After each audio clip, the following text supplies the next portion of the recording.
The chrome and leather gleamed under the harsh Nevada sun as 20 motorcycles rumbled into the dusty parking lot of Murphy's Diner. Sarah wiped down the counter for the 100th time that morning, watching through the window as the bikers dismounted, a familiar ritual every third Saturday of the month. She'd worked at Murphy's for 3 years now, long enough to know that the Iron Brotherhood MC wasn't the trouble people assumed they were. They tipped well, kept to themselves, and always left the place cleaner than they found it. But today, something would happen that would change everything. "Mama, can I have a milkshake?" The small voice pulled Sarah's attention to the corner booth where a little girl, no more than 7 years old, sat coloring with intense concentration. Her dark hair fell in waves around her face, and her clothes, though clean, were worn thin at the edges. "Not right now, sweetie."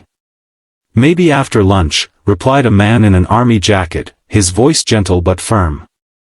He looked to be in his mid-30s, with tired eyes that had seen too much. His right hand trembled slightly as he lifted his coffee cup, a tremor Sarah had learned to recognize in other veterans who came through. The bell above the door chimed as the bikers filed in, their presence filling the small diner with the scent of road dust and engine oil. They took their usual tables, their leather vests displaying patches Sarah had learned to read over the years, combat tours, memorial tributes, Brotherhood symbols.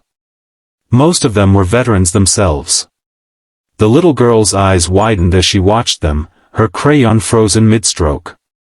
Sarah noticed the man, the girl's father, she assumed, tense up, his jaw clenching. His hand moved protectively closer to his daughter. "It's okay, Emma. Just eat your pancakes," he murmured. But Emma wasn't scared. She was fascinated. Her eyes traced the patches on the nearest biker's vest, and suddenly, she slid out of the booth, clutching something in her small fist. "Emma, no," the father started to rise, but his daughter was already moving with the fearless determination only children possess. She walked straight up to the largest biker, a man with a gray beard and arms covered in tattoos. The entire diner seemed to hold its breath. The biker, whose nickname, Bear, was embroidered on his vest, looked down at the tiny girl who barely reached his waist. Emma thrust out her hand, and in it dangled 2 dog tags on a ball chain. "Who is my father?" she asked, her voice clear and innocent, devastating in its simplicity. The diner went silent. Even the clatter from the kitchen stopped. Bear's weathered face softened immediately.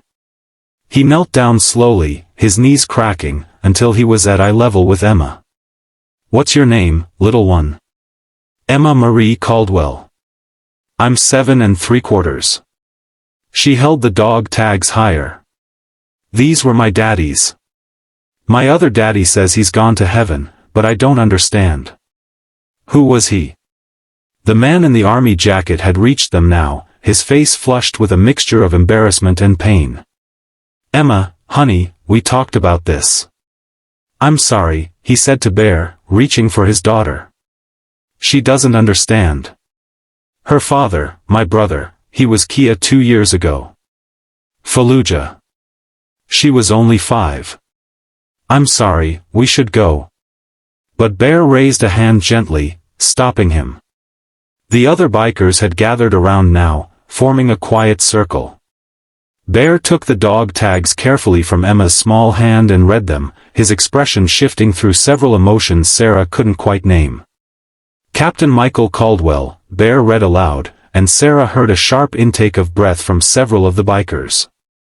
"1st Battalion, 7th Marines." "You knew him?" The uncle's voice cracked. An older biker stepped forward, his silver hair pulled back in a ponytail, a purple heart patch prominent on his vest. "Knew him? Son, Michael Caldwell saved my nephew's life." He looked down at Emma with tears in his eyes. "Your daddy was a hero, little girl. A real one." "How?" Emma asked, her voice small now, sensing the weight of the moment. The uncle, his name was David, Sarah would later learn, looked like he might break. His shoulders sagged. "I'm sorry. This is my fault. I thought I thought raising her would be enough. That I could be enough. But she keeps asking questions I don't know how to answer. Questions about her dad. Questions about what makes someone a hero. Questions about combat and sacrifice, and I don't know what to tell her. I served, but I was logistics. I never saw what Mike saw. I never. His voice broke entirely. I don't know how to explain war to a 7-year-old. I don't know how to make her understand why her daddy isn't coming home. And I'm so tired of pretending I have all the answers when I'm barely holding it together myself. It was the confession of a man at the end of his rope, and Sarah's heart broke for him. Bear stood up and placed a large, calloused hand on David's shoulder. Brother, you've already answered the most important question. You're here. You're raising your brother's daughter. You think Mike would care that you were logistics? You think that makes you less of a man? I just want her to know who he was, David whispered. She deserves better than my stumbling explanations and the nightmares I can't explain when she hears me screaming at 3 in the morning. The biker with the silver ponytail, his vest said his name was Ghost, pulled out his phone. My nephew is Danny Hirsch. He served with your brother. Got shot in an ambush. Captain Caldwell carried him half a mile under fire to get him to a medic. Danny lost his leg but he's alive. He's got 2 kids now. Beautiful kids who wouldn't exist if it weren't for your brother. He scrolled through photos, then knelt down to show Emma. This is Danny. And these are his children, Sophia and Marcus. They're your daddy's legacy too, sweetheart.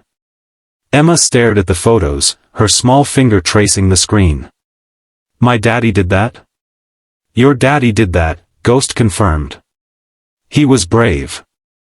He was strong. And when his friends needed him, he didn't hesitate. Another biker spoke up, younger, with a prosthetic visible below his shorts. Captain Caldwell wrote a letter for my mother when I was wounded. Told her I'd fought with honor. Told her she'd raised a good man. That letter is framed in her living room. She reads it sometimes when she needs strength. One by one, the bikers shared stories. Some had served with Michael directly. Others had friends who had. One had been at the memorial service. Another had ridden in a veteran's honor ride that passed by Emma's house. They'd done it in Michael's name without the family even knowing. David listened, tears streaming down his face unchecked. Emma held his hand, processing it all with that serious intensity children have when they're trying to understand something too big for their years. Why didn't anyone tell us? David finally asked. Why didn't anyone reach out? Bear sighed heavily. Because we're idiots sometimes, brother. We assume families want to be left alone with their grief. We don't want to intrude. We carry our own guilt about coming home when good men didn't. It's easier to honor the dead from a distance than to face the living they left behind. I've been so alone, David admitted, and the words seemed torn from somewhere deep. The VA is overwhelmed.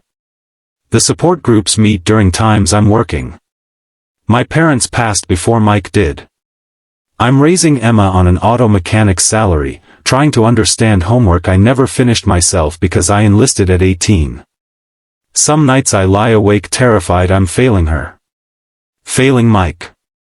Sarah couldn't stay behind the counter anymore. She brought out a pot of fresh coffee and placed it on the table the group had gathered around. Emma had climbed into Bear's lap, and he held her with the gentleness of a man who knew how precious and fragile life was. Tell me about my daddy, Emma said to the group. Please. Tell me everything. And they did. For the next 2 hours, over coffee and pie Sarah kept bringing out on the house, these rough men with their leather and chrome told stories. They told Emma about her father's terrible jokes. About how he made sure every soldier in his unit got care packages. About how he'd stayed up all night once helping a young private write a letter home to his wife. About his courage, yes, but also about his humanity.